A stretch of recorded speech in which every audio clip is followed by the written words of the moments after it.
Once upon a time, in a place of carved stone faces, a monster ate a tremendous meal. Its belly was so full that it could not move, so it slumbered.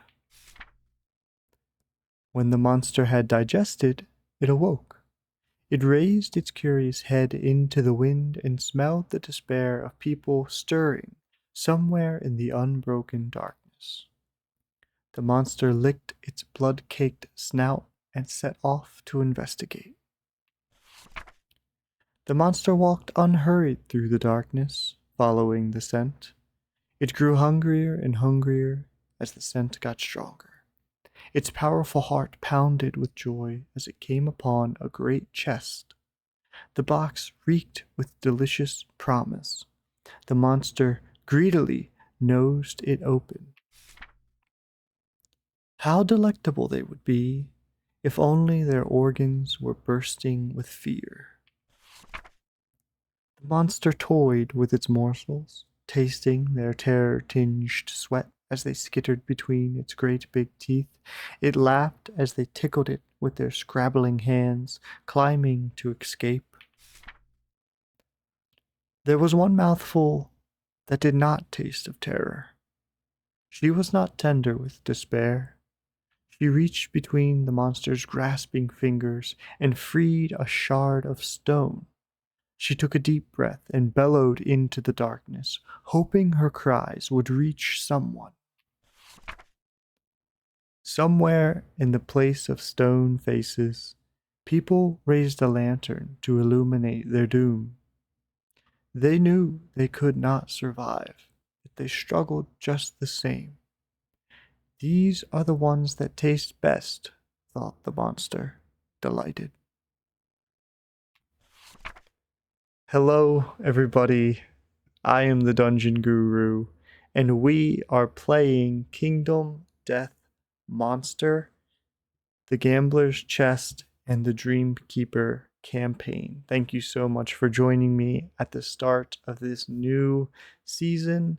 I am truly excited to be here, and I cannot wait to jump into this. I want to take a very brief moment here to acknowledge the shout outs in the Kingdom Death newsletter.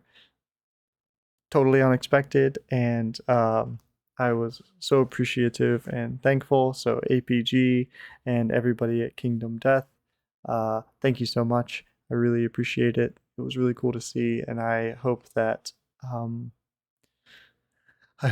these videos and the tutorial and everything continues to be helpful and useful to people, and that's really why I do it, because I think it's fun, and I selfishly want more people to play this game, so you keep making great content. So, with that over with, let's jump into this.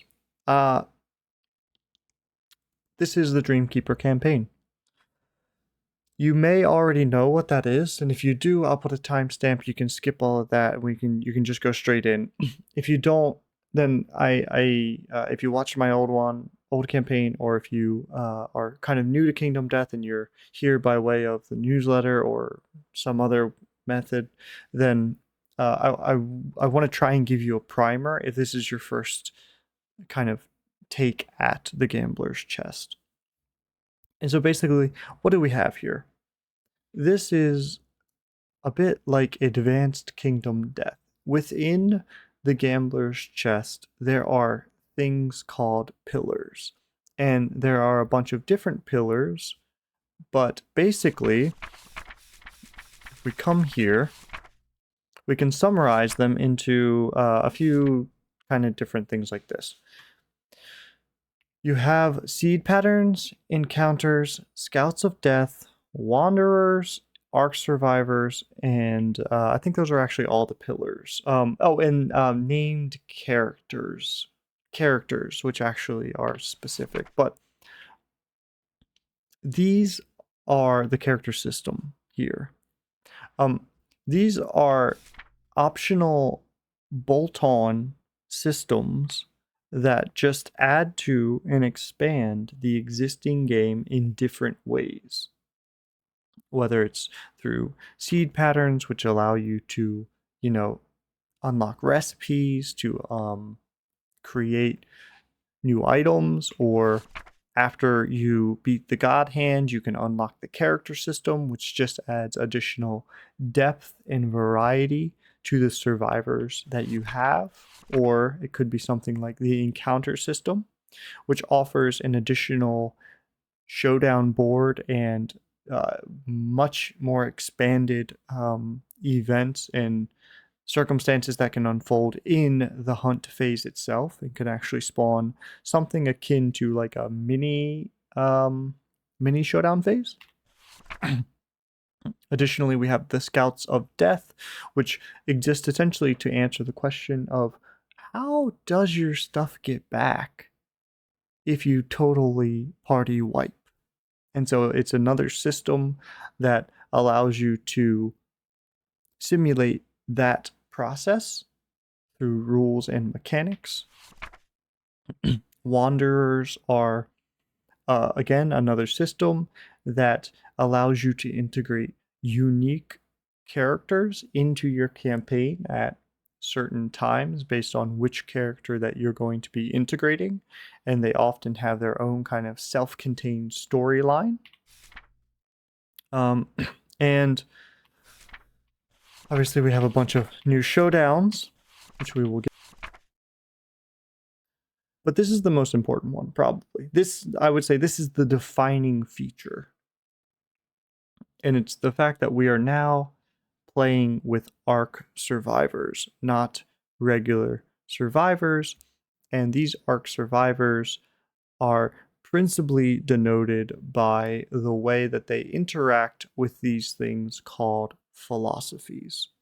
And so philosophies change, and knowledge changes the way that the survivors develop and progress significantly. And all of this stuff adds a bit of additional bookwork and cognitive load. Each system or each pillar will add some additional cognitive load that if you're choosing to use that system, you'll need to be aware of. And so that kind of leads me to my first point.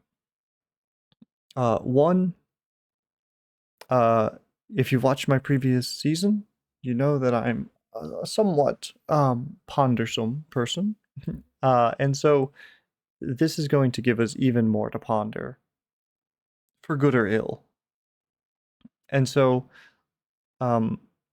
basically the takeaway from that is that these episodes are likely going to be longer, as I'm going to have to keep track of more things and handle more systems. These are systems that I'm not as familiar with. I haven't used the Gambler's Chest overly that many times. There are a lot of things that I'm still just unfamiliar with, but that shouldn't really be an issue. There was a lot that I had never, I wasn't super familiar with as I was recording that first playthrough. So just, that's going to be kind of the state in which we're going to be operating. Now, that's background. That's this campaign. Now, we do have everything pretty much set up here, so we're almost ready to go, and we will be fighting the Crimson Crocodile. But the first thing we need to do is actually distribute our very first knowledge. And so there are a couple things here. I'm going to try to be as comprehensive but brisk as I can. So if you're watching this and you don't know much about Kingdom Death and you don't know much about the Gambler's Chest, I hope that you'll be able to follow along, at least, even if you don't necessarily kind of grok all of the ways in which these systems may interact and interplay in their various complexities. But basically, it's similar to the way that it was. We're going to name our character, get a survival. And ARC survivors introduce 2 new traits, and they are systemic pressure and torment, and they are functionally the same in that they are labeled and recorded values that individually negatively modify your severe injury rolls and your brain trauma rolls. So systemic pressure is a value that negatively modifies your severe injury roll, therefore making you more likely to suffer severe injuries and therefore die. And torment is exactly the same thing, but for brain trauma, making it more likely for you to suffer a negative, which brings your value lower on your brain trauma, which could kill you. And the third one, which is mechanically different than the other two, is called Lumi, and it's used to gain knowledge at the forum. And that is a statement that doesn't make any sense right now, and I promise it will in the future. And I hate when people tell me that when explaining a game, but we simply cannot go into it right now. We don't have the time. And so the last thing that we need to kind of look at are gaining the starting knowledges. Okay, so the starting knowledges are unique aptitudes for the ARC survivors, and let's just look at them. We'll just look at it. I think it'll be easier. These are the 4, okay? And so if we look at them, we can see that, we have despair, and each one kind of, gives you something or creates a theory or both, and then has this section called observation. Okay, so how does this basically work? This tells you kind of like the level or the cost, the Lumi cost of what adopting this philosophy would be. Theory, it defines it right here, but it's an inkling of an idea that currently has no effect. With enough observation, the theory may advance into something useful. So we can see here that the theory exists. It provides no positive or negative benefits for us right now, and it simply is a theory, just that, nothing tangible, that we can make observations on, which are a mechanically unique system where when the when the criteria of the observation is met, we can record that we have made that observation, and when we have advanced all of our observations, right, then we will advance the philosophy itself to the next tier. Okay, so for this one, when you suffer a brain trauma, you gain 1, and then you would advance this to despair 2 at another time. Not important right now when you do it, but this is the important thing. You can see this one has 1 systemic pressure. This offers a negative. Now again, +1 systemic pressure is a negative modifier to your severe injury rolls. So if you have 1 systemic pressure and you take a severe injury to the head and you roll a 5, it gets modified down to a 4 and you're dead. So systemic pressure is not something you want.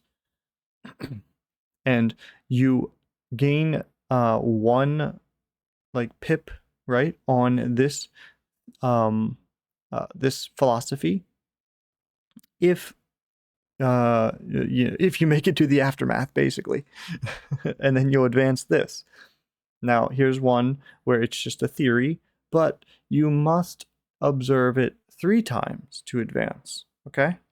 So it's not always just 1 pip. Sometimes there are multiple observations that you must make to advance it.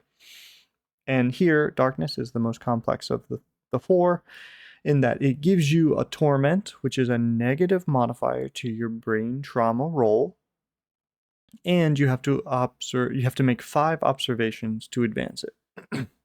So that's how the knowledges work. I'm sorry, I might have said philosophies for them a few times, but these are knowledge.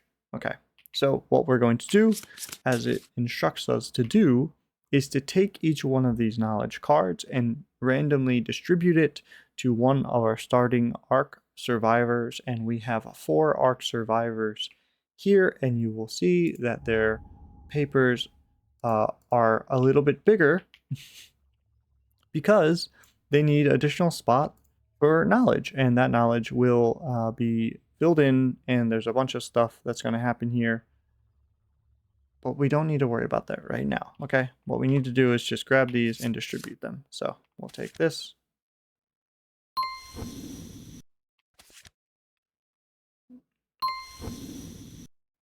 Okay, and so this is why I kind of made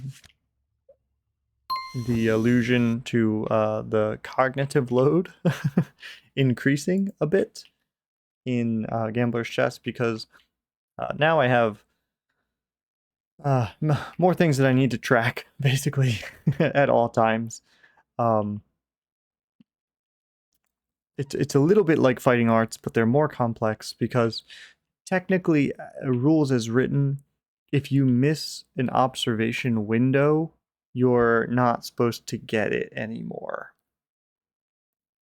And I will probably try to adhere to that as closely as I can. But you know, we'll see. There's a lot going on. I'm having to keep track of everything, trying to externalize my internal thoughts while also making sure that I'm still recording and everything's working and keeping all this. There's just a lot going on for one little guru here, okay? All right, so with that, we give everybody starting knowledge, which we've done. We give them a cloth and a founding stone. We associate all of the sheets to the grids, to the miniatures, which we've done. If you don't know how to do that, you take the miniature and mouse it over here. It'll associate there, and then you can take this and mouse it over here and associate it there, and then that creates the link. You'll see that this is associated to Lucy and to Lucy, and that is Lucy. So that's how that all works. If you were unfamiliar, if you don't know what I'm talking about at all, just go check out the how to use the simulator video.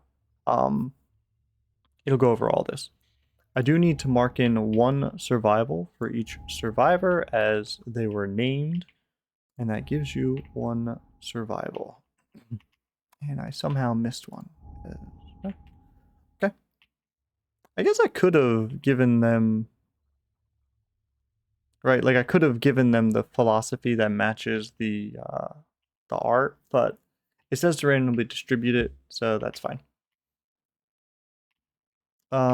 Okay, and we set up the fight, which we've already done here. This is the we're 18 minutes again, and I have not done a single thing yet.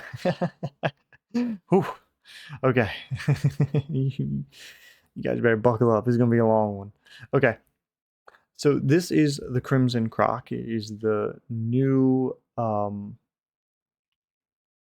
don't know what this is doing here. I don't think this is supposed to be here. We're just gonna put that back. This is the Crimson Croc. This is the new Prologue fight as well. And you can see that actually under the Crimson Croc there is a blood pool. I don't know why it pulled in. Am I supposed to get 1 additional? I don't think so, actually. Set up. Oh, and the Survivor Corpse terrain. Oh, yeah, I am supposed to get the Survivor Corpse. Alright, no worries, no worries. Okay, so yeah, we'll just put that right there. Well, we can put it wherever. But let's get our people closer to the board here. So let's take a look at some of the abilities of the Crimson Croc so we can try and understand how to, get as much information about it as we can. So let's take a look. He has a basic action. He seems to target terrified people most. Immortal Presence, I'm thinking is probably not supposed to be set up. Oh no, Immortal Presence, Enchanted Flesh, and Adrenal Adept. Okay, what is this? Okay, alright, I'm getting distracted. We're looking at the basic action. So, it seems to target terrified terrified survivors that are in range first, and then it targets the closest survivor. And then if there's no target, then it does Finger Strum, which is probably on the back. It's a speed 2, so it rolls 2 dice. It hits on 3 ups. It deals 2 damage each, and there's an after damage trigger where if you are terrified, you are devoured whole, dead. Okay, so being terrified is awful. We don't want it to ever be terrified. And so this will tell us what terrified is, and ignore any bonuses to brain trauma rolls. You are guardless, so I can't ignore hits. That probably means that I can't dodge. I think that, or maybe it means I can't block. I'm not sure. I might have to look that up. And then if I have at least 1 insanity, I can take a moment to collect myself and spend an action to archive this card. Okay, so if you get terrified, it's relatively difficult to get rid of, and it has a pretty bad effect, and there seems to at least be some synergy with the monster itself. So that's good to know. We are specifically using this one, so he's going to only have a toughness of 6. That's good. A movement of 6. And it does start with Immortal Presence, Enchanted Flesh, and Adrenal Adept in play. And its instinct is Finger Strum.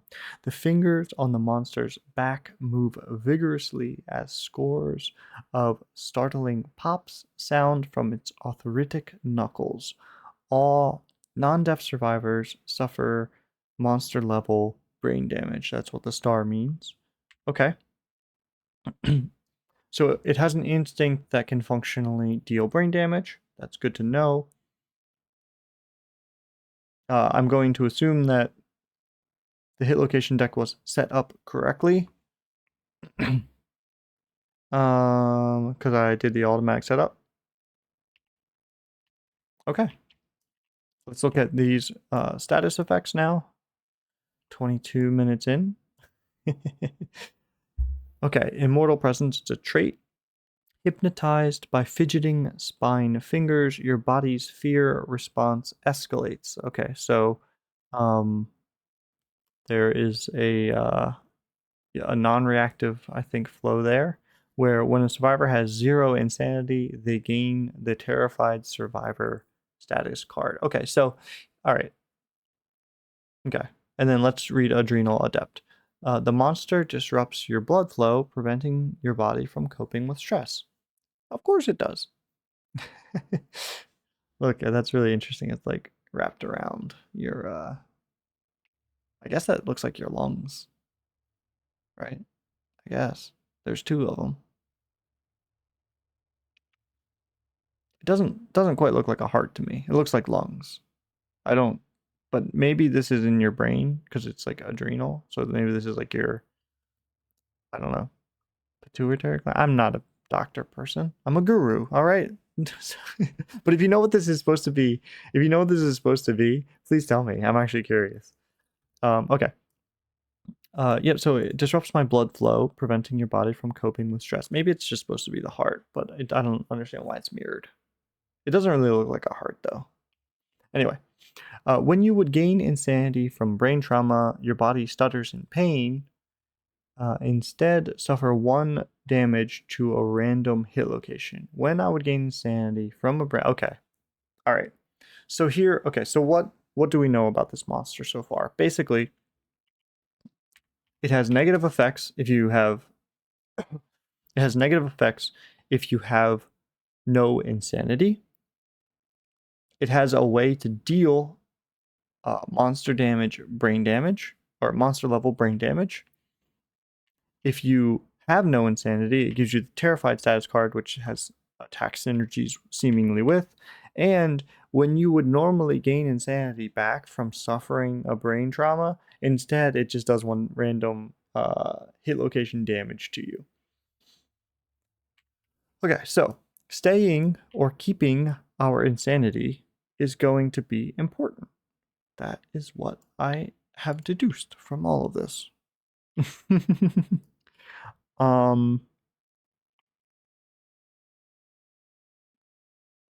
Okay. And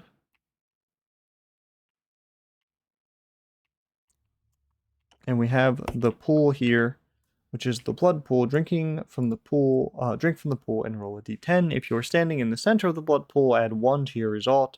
Survivors with hemophobia may not drink. That is a disorder. On a 1, we gain hemophobia. Makes sense. I wouldn't want to drink blood. On a 2 to 3, it's metallic, like the lip of a lantern. That also makes sense. On 4 to 10, so you're more than likely. In fact, if you're in the middle, you can guarantee. Well, not guarantee, because you could roll a 10, which will go to an 11. But you're most likely to gain insanity. Okay, well that's good to know. And if you get an 11, because you're in the middle of the pool, then you gain immortal, which is probably not great for this fight, because I think it always makes you take damage to your insanity first. So, okay. And this will give us some insanity, so that is handy. And we may even get the skull, which would be most handy. Okay. Oh, that was a lot. There was a lot to unpack. If you're still with me, whew, good job. Okay, so we have to start 3 up. And if I know anything about Kingdom Death, which some may argue I don't, possibly correctly, it's that you basically, I don't know what his attack pattern is, so I'm guessing, but like you don't want to be all in front typically. Or really all behind. All behind could also be bad. So we just have to see what his hit locations and AI cards seem to do, and what they indicate to us may or may not be safe. I think I'm going to start like this. And let's just review these real quick.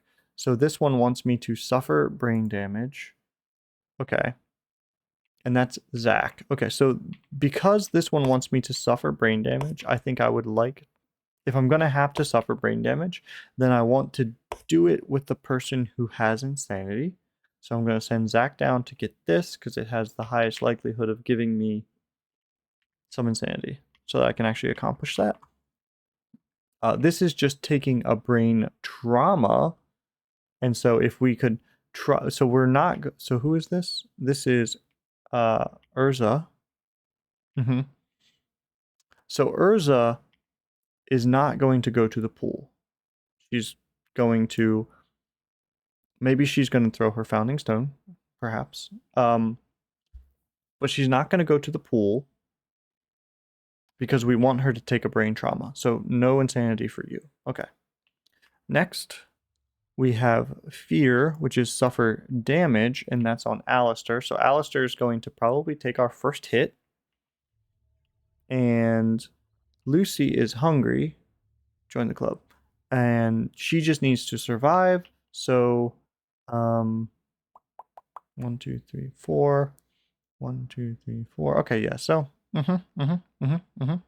okay. I think we have pretty much settled it. And let me just make sure that the 21,000 Newton byte should be on top. I assume that it is. Yep, it is. Okay. And I guess the monster goes first. I'm just trying to, I feel like it should say it somewhere.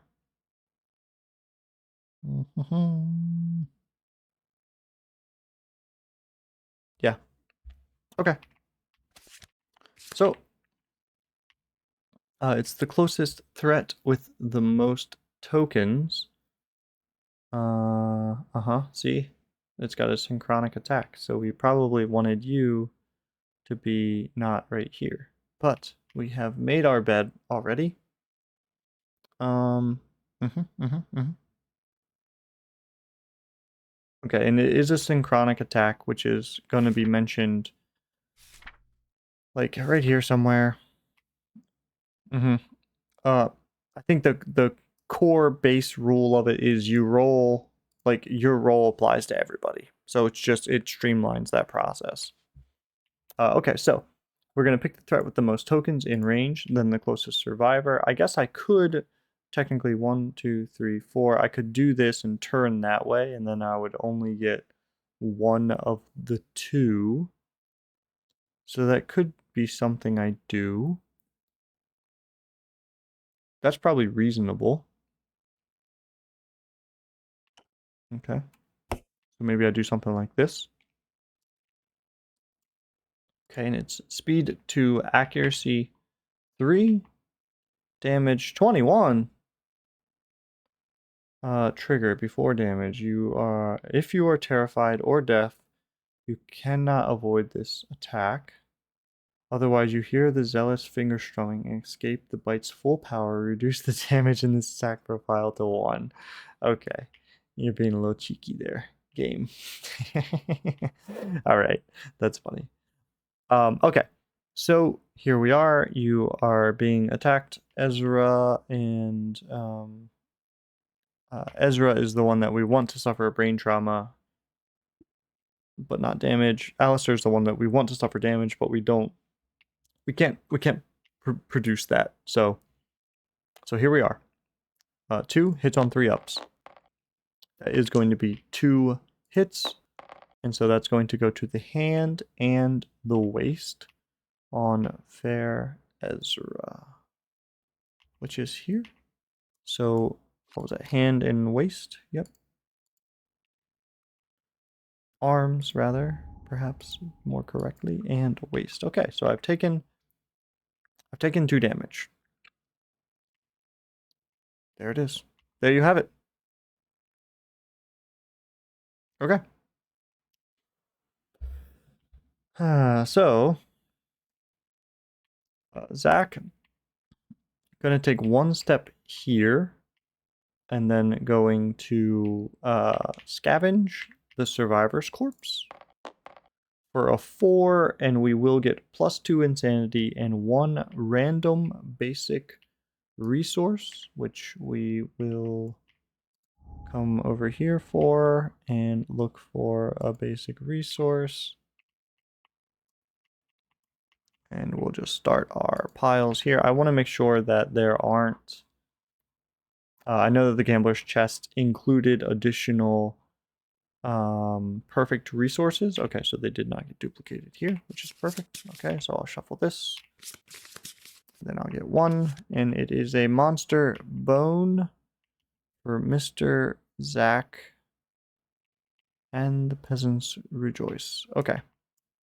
And I will archive this, and I gain 2 insanity, which is wonderful.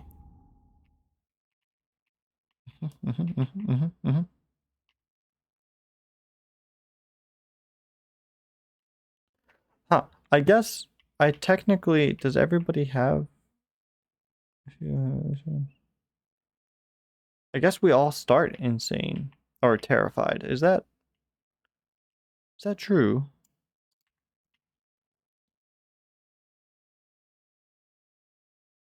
I think that might be true.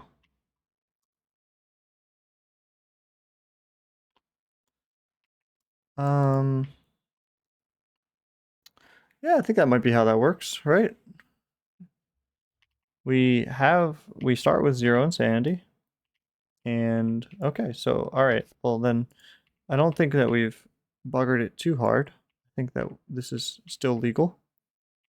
So we'll just add our insanity or terrified status to everybody.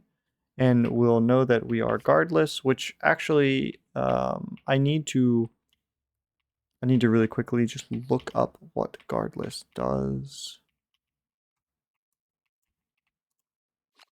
Go to glossary. Okay. Guardless. Okay. Special rule. Okay, yeah. So you may not dodge, block, deflect rather, or ignore hits. Attack rolls can still miss, and they still factor invasion in. Okay. So I was correct. I cannot dodge. Okay. So yeah. Oof. Okay. It's fine. Everything's fine. We are good at this game. We know how to handle difficult situations. That being said, I'm scared. Okay, so Lucy is right here, and she just needs to survive. So I'm gonna go 1, 2, 3, 4, and then let me just, I think I need to be in the pool. Drink from the pool. If you are standing in the center, no, I think I can drink from the outside then. I don't think I need to be inside the pool. But if I am inside the pool, then, but I think I can drink from here. If I can't, tell me in the comments. But I think I can activate terrain either from on top of it or adjacent to it. So let's not roll a 1. Barely, okay. Okay, Lucy is able to gain 1 insanity, and that will allow her to negate the terrified status effect next turn. 1, 2, 3, 4, 5. Okay. What's this again? Death count. Okay. All right. Well, I'm gonna worry about that another day. All right. So let's come here and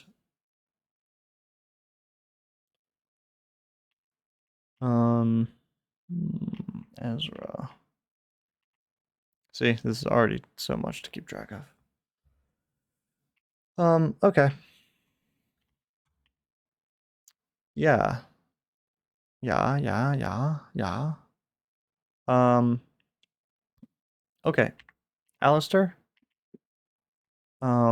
if I know anything about the game,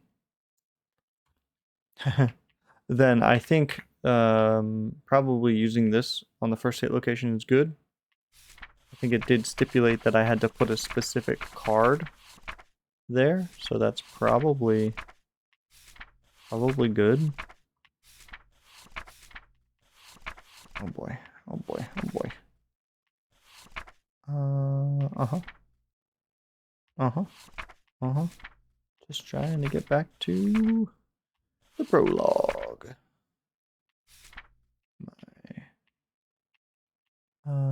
Nope, I'm still way too far forward.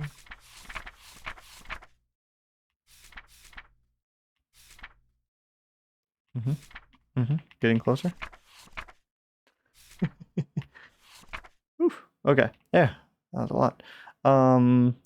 Yeah, and I set the hit location. Okay, so we are going to archive the founding stone on Alistair to trigger a critical hit on this location. It's impervious. Wonderful. That is very good. Okay, his fingers stretch outward, revealing the cache of stone faces beneath. The monster has been clutching, rather. Okay, but it does have a critical wound effect. Your attack shatters a translucent scab covering the stone faces on the monster's back. Find the hit location sparkling upper back coagulated and set it aside, and then place the hit location shuffle the hit location and place it on top. Okay, so I need the sparkling upper back. And I'm going to take this card and I'm going to flip it.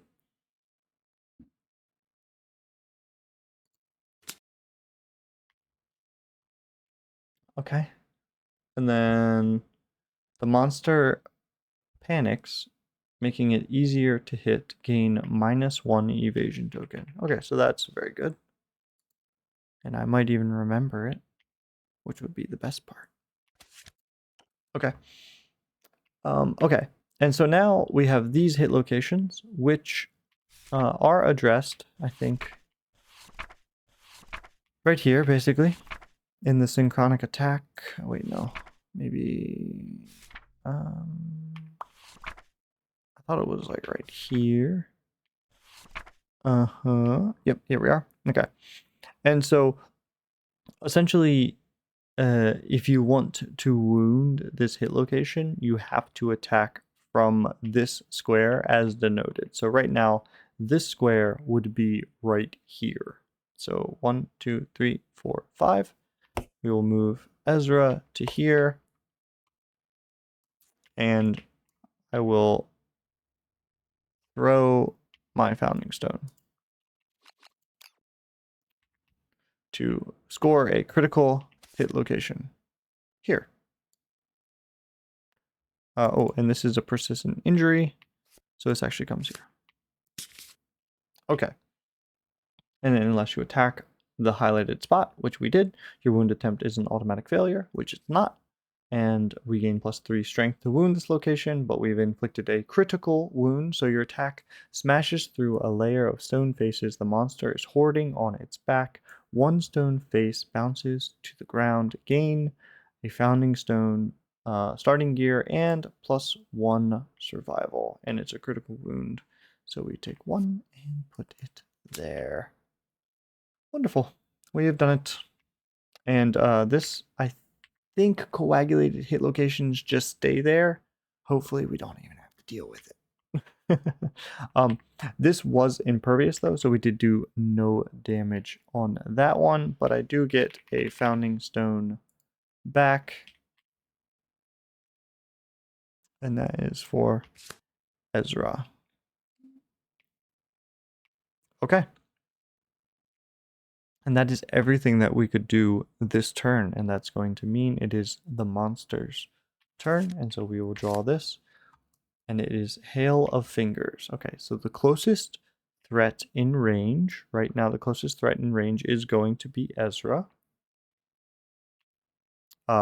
Alistair's not a threat because they are in the blind spot. Okay, so it's going to be move into range and attack target.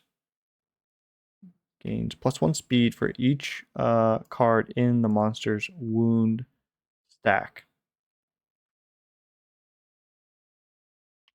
Okay, so move into range is a new new kind of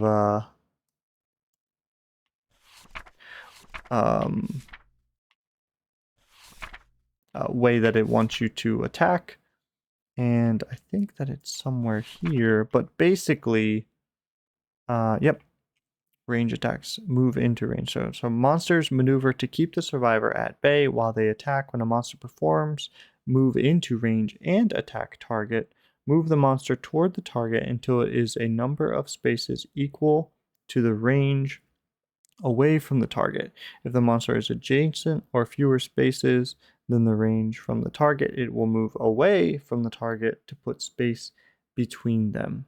Okay, so basically it's going to attempt to move away from Ezra now. So it's actually going to go, it has a movement of 6.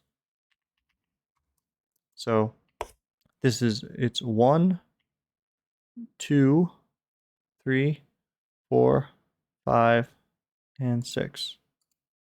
Like that. So 1, 2, 3, 4, 5, 6. And it's going to be 1 speed plus 1 more speed for each card in the stack. And it hits on 7 up. And that is, oh my gosh, it is only 1, it's 0 hits even. 0 even. 0 hits. And so that is the monster's turn. Oh, and, no, it has -1 evasion. Okay. All right, so now it's our turn. We're a little far from the monster, aren't we? But we have a couple things that we need to do with our actions anyway. Anybody who is not, who has some insanity should be trying to clear their terrified status. So 1, 2, 3, 4, 5. I can't quite get there, so I'm going to move maybe to here. Maybe to here. Maybe to here. We're just kind of feeling it out. And I'm going to spend my action to actually get rid of the terrified status because I do have insanity. Okay. Now, Ezra, is going to move into the pool and drink. Don't roll a 10, please. Okay, 6, which means I'm going to gain, I guess 1. Gain star insanity. Okay. Because Ezra had none, right?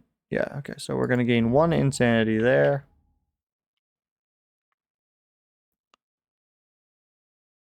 Yeah, that's fine. Lucy already does have 1 insanity, so I'm going to spend my action to get rid of Terrified. And I'm going to go 1, 2, 3, 4, 5. And Alistair needs to go 1, 2, 3, 4. Needs to come here and drink from the pool. Don't roll a 1. 2 is fine. Alistair gets 1 insanity. Okay. Ezra is in the middle of the pool. Okay, so we've cleared 2 of our terrified status.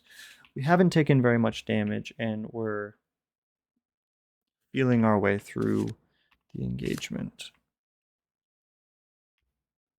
Oh, and where did I put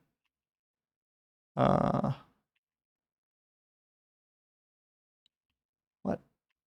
Okay, Zach should still have his founding stone. I don't know what's going on. Oh, okay, I probably just took the founding stone from Zach. Okay, yeah. The only person who should not have a founding stone is Alistair. Okay, so it's the last threat to attack in range. And I think the last threat to attack was Lucy. And she is in range.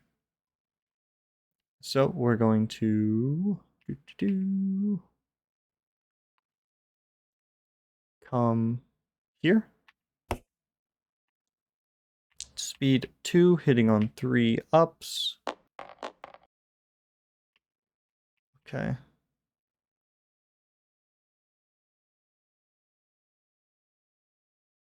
Okay, so that is Lucy is there.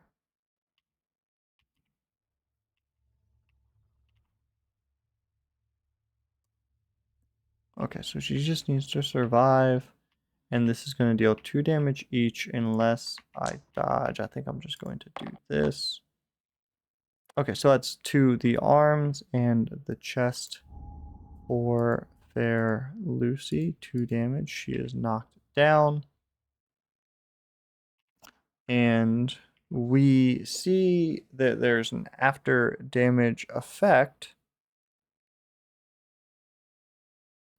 So the monster's long tooth discharges concentrated cortisol directly into your bloodstream. Gain immortal. Okay. Lucy is immortal. It's probably not exactly what we're looking for. Yeah, so while you're insane, you convert all damage dealt to your hit locations to brain damage. And then you can't spend survival while insane. Okay, so it doesn't really impact us right now, and if maybe we can get this person very insane, it could actually end up being useful. But additionally, they are anemic. And anemic, is that right? Anemic? Yep. Anemic means that it takes 1 fewer bleeding token to kill you.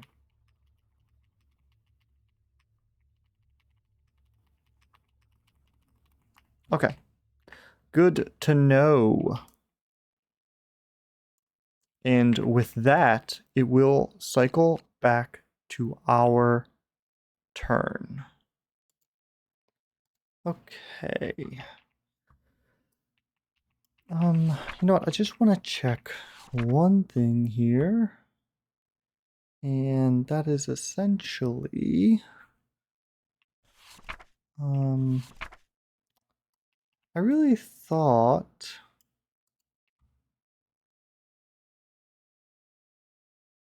+1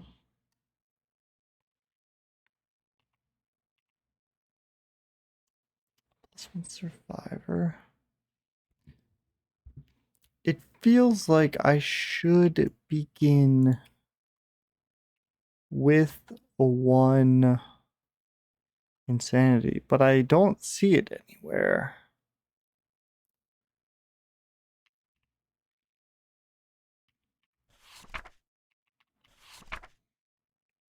Let me just take 1 second. I'm sorry. I know this is taking a minute, but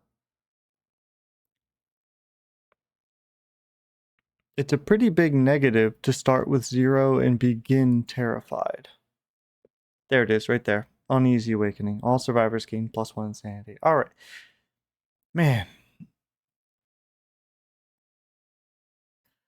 I just internally, from like a balance perspective, I was like, that's a huge deal to start without that insanity, because it means you have to spend 1 whole turn getting rid of this. Okay, so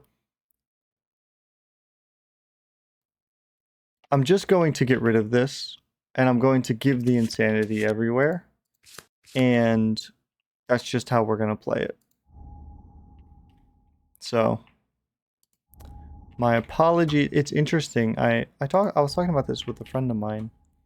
It feels like there is a generation of people, millennials, that we grew up so advertised to that we seem to just like almost blank out anything that's like loud or purple or obnoxious. Like I completely looked over the purple, and it's supposed to be like, hey, look at me.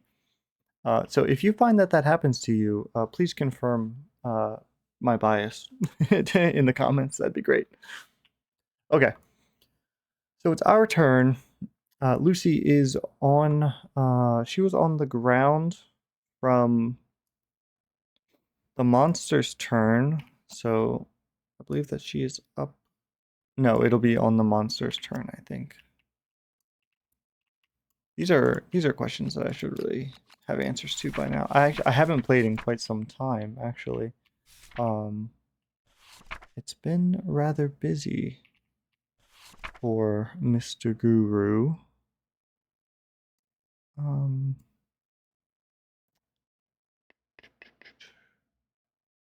thought it was under Survivor Knockdown.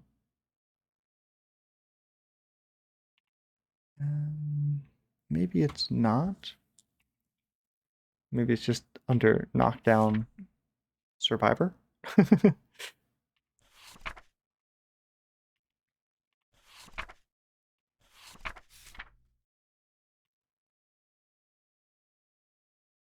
Yep, knocked down Survivor. That's what I'm looking for. Turn knockdown stand at the end of the next monster turn. Okay, yeah, so still knocked down. Okay, so we need to start making some headway on this monster. 1, 2, 3, 4, 5. I can get into the blind spot. I like that very much. Let's swing. This is Zach swinging with the Founding Stone. He's in the blind spot, and the monster has -1 evasion. So the blind spot gives you +1 to hit. So I go from 7. So 2 dice. I go from 7 to 6, and then 6 to 5 from the evasion. So 1 for the blind spot, 1 for the evasion. So I'm hitting on 5s. That is 1 hit. So we'll flip this. And it's the Juicy Jowls, lashing and sticky. The acerbic smell of the monster's breath. Acerbic smell of the monster's breath burns your nostrils. All right, and we will see if we can wound this location. And I believe that we do. So that will be 1 damage. It's not a critical wound or anything. That would have been great. But that's okay. All right. 1, 2, 3, 4, 5. I suppose I can come here. And I will attack the monster. Now this is Ezra, who does still have her Founding Stone. Now she's not in the blind spot. But she does get +1 to hit from the -1 evasion token, so she's hitting on 6s. And that will be 1 hit. And it is the Blushing Burly Hind Leg. It's vasodilated. We'll have to cross that bridge when we get there. And let's see if we wound. First of all, there is a reaction. If we don't wound, oops. If we don't wound, a 9 is a wound. So the monster recoils, its fresh blood instantly congealing into hard, translucent scabs. Archive this and draw a coagulated hit location and place it on top of the hit location deck. And it is vasodilated, which is a specific rule, I believe, for this guy. And so,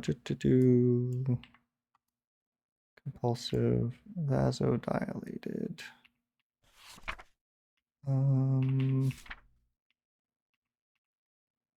He congealed.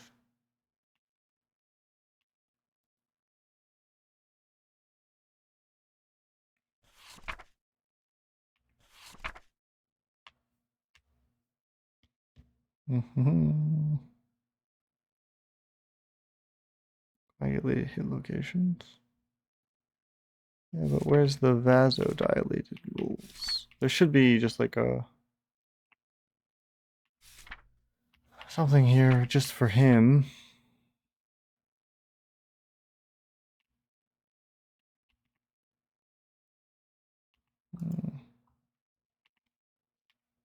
It might be just that it does the coagulated hit effect.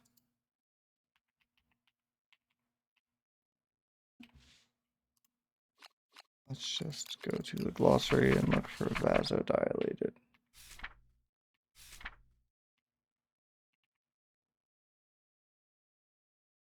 A type of hit location. Against the stronger crocs, these locations may become problematic. Okay, so it's nothing particularly right now. Okay. Whoa, what's going on here? All right, stop that. Crimson crocodile, basic. No. Okay. It's a new handy feature. This is not exactly where I want to be, but that's okay. Okay, either way, I did deal a wound, and I think I need to put 1 wound here, and then draw a coagulated hit location, which are under the Enchanted Flesh trait, and we will draw that by hitting Shift E, and that will take the bottom card, and we put that on top. And we archive this card, which will just go right there for right now. Okay. So that was pretty good. 1, 2, 3, 4, and 5. So we can get Alistair in there. But see, okay, so we can see now that this hit location means that I must be here to deal damage to it. So that's not really going to do much for us. So Alistair, we want you to just suffer damage. So we might just walk you... well, let's drink the pool. Or hang out in the pool for 3. That's +1 insanity for Alistair.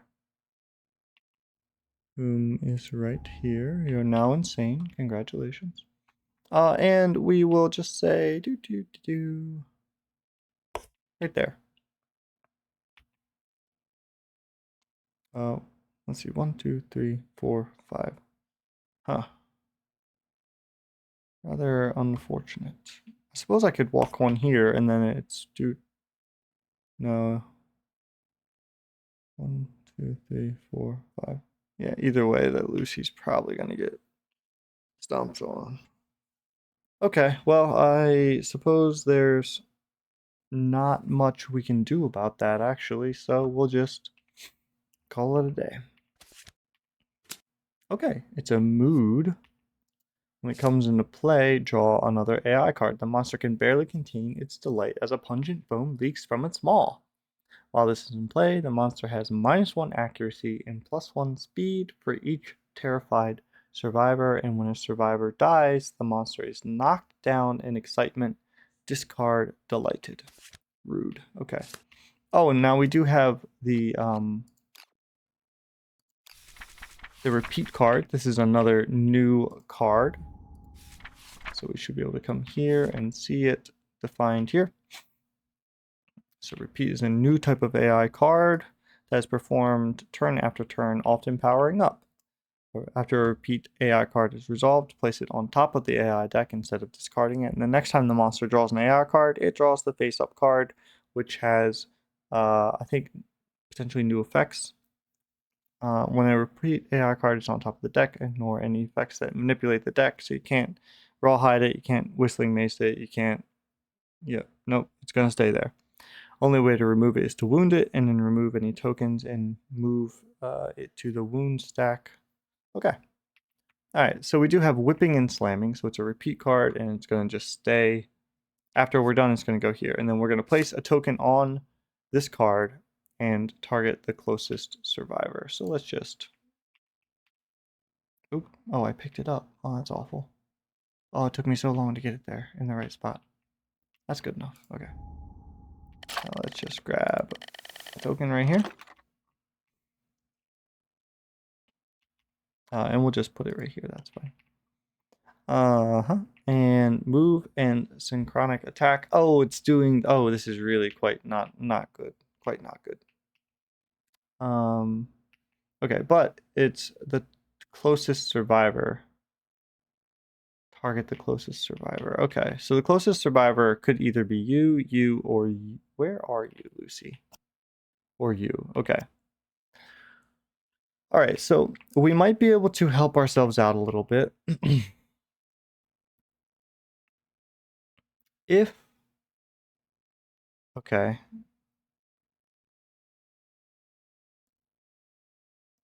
Move the monster so the target is in the right spot. Okay, so what I could do is this and move the monster down 1. Right? And now it'll do this, and that hits the most number of people. So I don't like that. Or I could do this, and it's still going to hit everybody. Or I could do this, and then you're going to get knocked away. But it only hits 2 people now, because you would be knocked away. 1, 2, 3, 4, 5. And I think that may just be the answer.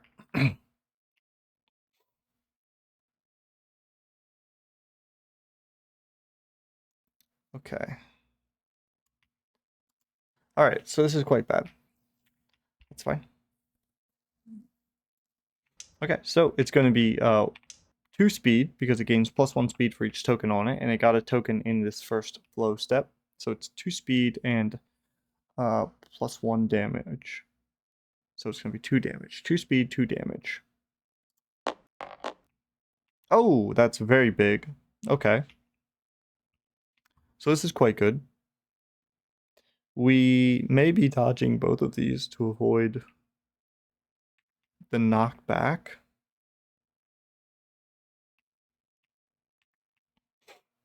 Two, three, four, 5. I think Zach will spend his survival to dodge. This could be the wrong choice. And then Lucy, what does Lucy need to do? Lucy just needs to survive. But she will spend her survival as well to dodge. She's not immortal yet. Okay. Okay. And now it's just going to go right back here. And Lucy will stand up. And look at that. She is already on the correct hit location. So we will swing with Lucy. She'll get 2 attacks.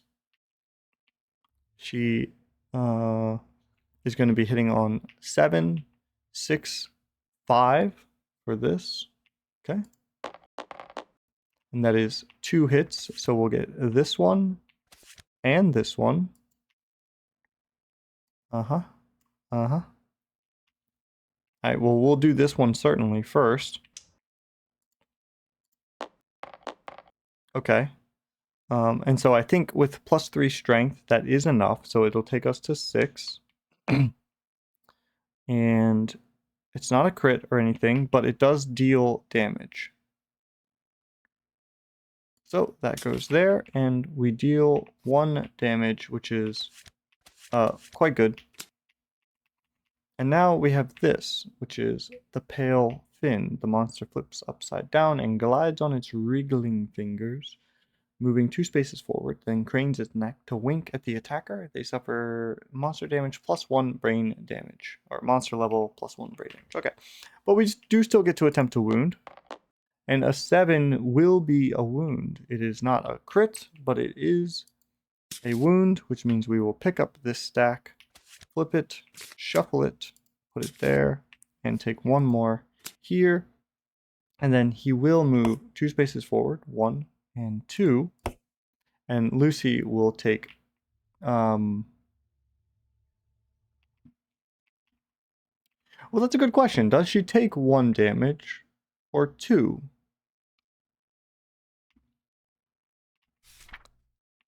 I guess you could make the argument that he is in fact... Oh no, he's level 1. Okay, it's level 1 prologue. Alright, never mind. I was trying to get a little tricksy there. So Lucy will take 2 brain damage, and losing those 2 brain damage, she now goes to 0. And since she is at 0, she triggers Immortal Presence, because they have no insanity, and she gains the Terrified status card. Not great. Not great. Okay. 1, 2, 3, 4, 5. Okay. 1, 2, 3, 4. Gonna come here to the rear with Zach going to swing twice, hitting on 7, 6, 5.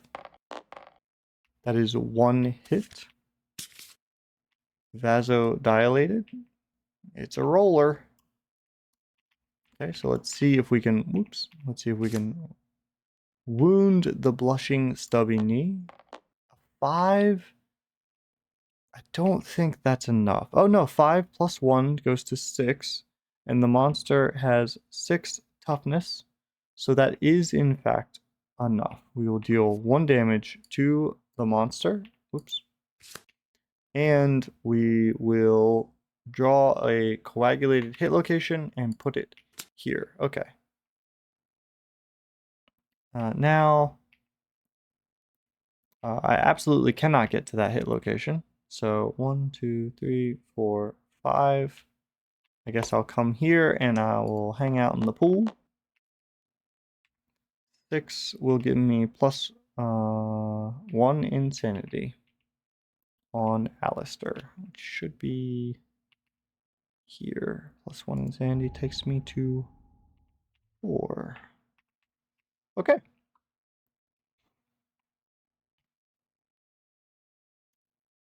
Huh. Yeah.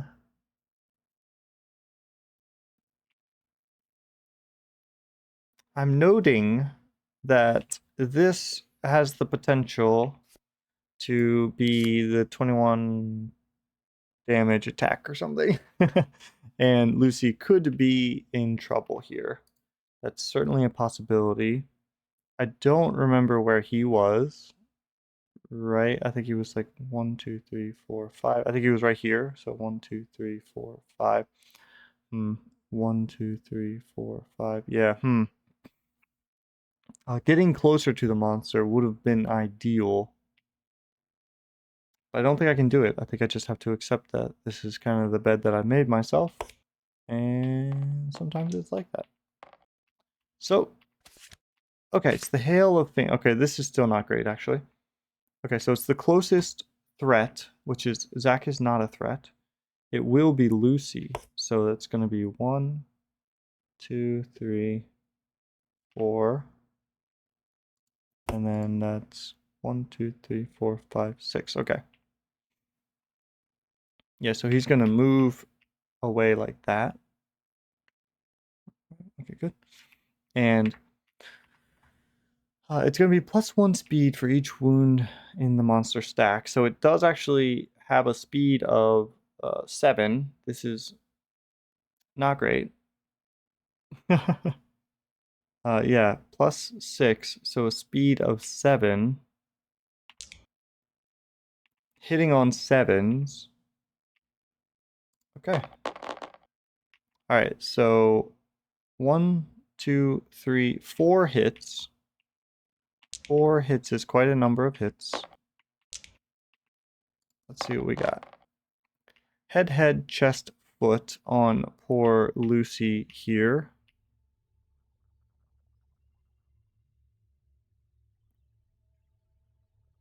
Okay, so that is going to be a severe injury on the head and a severe injury on the body. Head, chest, which was already there, and foot, which is okay. All right. So, go to severe injuries. Let's do the head first. It's the most likely to kill us. And she's dead. Okay. Very well, fair Lucy. And unfortunately, this, well, the monster is knocked down. I guess that's okay. And we discard Delighted. Okay, so 1, 2, 3, 4, 5. I need to come here because I still need to attack that. You're gonna stand up. Gonna hit on 3s. It's gonna be 2 hits. Hitting on 3s because he's knocked down. So let's do the Sparkling Crimson Gills. I do get +3 to wound, so I'm 5 goes to 6 because I have the Founding Stone. So thankfully, that does work out. I'll shuffle and deal 1 damage there. And this will come here. And this is vasodilated, so let's see if we can just get a nice wound here. And that will be a wound. That's going to deal 1 more damage there, and I will draw this from here. That's a great location. I don't think it matters, because I don't think I can get there. 1, 2, 3, 4, 5. Yeah, I can't get there. Let's just get 1 more drink from the well. 8. That's +1 more insanity for Mr. Alistair. He's having a great day by the pool. He's like, guys, I don't know why anybody's having trouble today. 1, 2, 3, 4, 5. We'll come to here, and then 1, 2, 3, 4, 5. We'll come to here. And that will make it the monster's turn. I don't think anything's given me death count, which is good. Because that seems like it would be annoying. Okay, but it has no AI cards. So that means it will be performing its basic action. There are no terrified survivors in range right now. There are no terrified survivors at all. All survivors have at least 1 insanity. So it's going to target the closest survivor, which will be Zach, who I think wants to get hit. No, he wants brain damage, but that's fine. So it's going to be 2 speed, hitting on 3 ups, dealing 2 damage each. Okay, so that is chest and feet. Okay. Chest and legs. And you are knocked down. Okay. And what do we got here? This, yep. What spit? You're on that spit. You're literally on the space I need to be on, huh? That's not nice. 1, 2, 3, 4, 5. Okay, so you can come here. Let's just try and see if we can hit. That is one hit. It's this. I cannot wound here. We'll move the monster away from the attacker.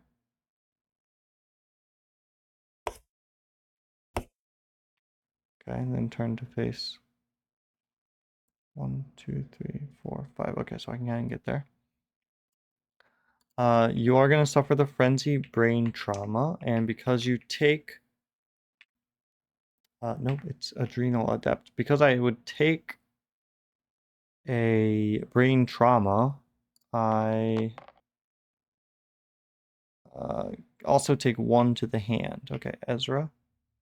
And I don't gain the so it's actually gonna knock me down. And what's this one? Brain trauma. I just suffered a brain trauma, so I do get to advance that. Okay. Wonderful. We've done it. But you are knocked down. Okay. This comes here. And now 1, 2, 3, 4, 5. I am contemplating. Well, I can't throw my thing, can I? Oh boy. Oh boy. Okay. Well, I guess you're fist and tooth then, huh? On 8s. That's not great. Well, I don't have to be there anymore. Well, I can still be there. Well, but I should. Well, I'll be there. It's fine. Is that cocked? It looks cocked to me, you know. Okay. So it's just going to be this basic action again at 2 speed, 3 up. Closest survivor is this person. What is this? Okay, so yep. 2 okay. 2 damage each to the waist and legs in Alistair. Waist and legs, and I will finish that out. And I'm knocked down for sure. But now you two are up, and Ezra. I'm really thinking about throwing a founding stone here, but let me do 1, 2, 3, 4, 5. Let me just come here first, I guess. And swing. Okay, double miss. Zach still has his founding stone. We're just gonna throw a founding stone. Because this is the, I feel like we're on the cusp here where it could spiral and we could end up losing more survivors. So let's look at the hit location. And yep, that's fine. It doesn't have a crit, but that does deal the final damage. And that will be our prologue fight and Crimson Croc defeated. Aftermath is to gain 1 hunt experience, rewards, and then go on to the first Crimson Day. So I'm going to mark that hunt experience that we just got. For everybody that survived, that is. Ezra, yeah, Lucy died. Sorry, Lucy. Let me just flip this for right now. Okay, and 1 hunt experience. 1 hunt experience. And yeah, Zach never suffered brain damage, but we did get this and this, so that's pretty good. Getting 2 of the knowledge is leveled up, pretty good. All right.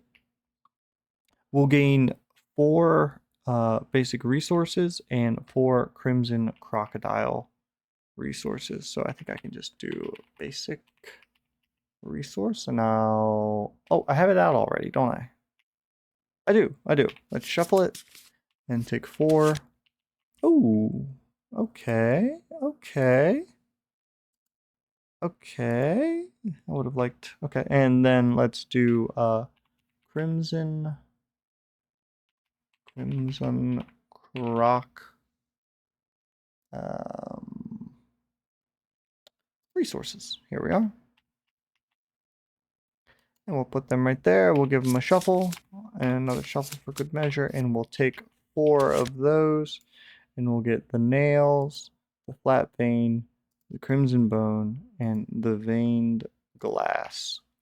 And I'm sure with these resources, we'll be able to make something and replace the founding stones that we lost. So, thank you for joining me on this first session of the new season. Really excited to keep going with this. This was kind of a longer one. I think they're all going to be a little bit longer, but I think they are going to go faster. I was really trying to kind of step through a lot of the changes, until we get our feet and kind of find our way through with a lot of this stuff. So I hope that you will join me in the next one, and I hope that you had a good time. I hope it was informative and helpful.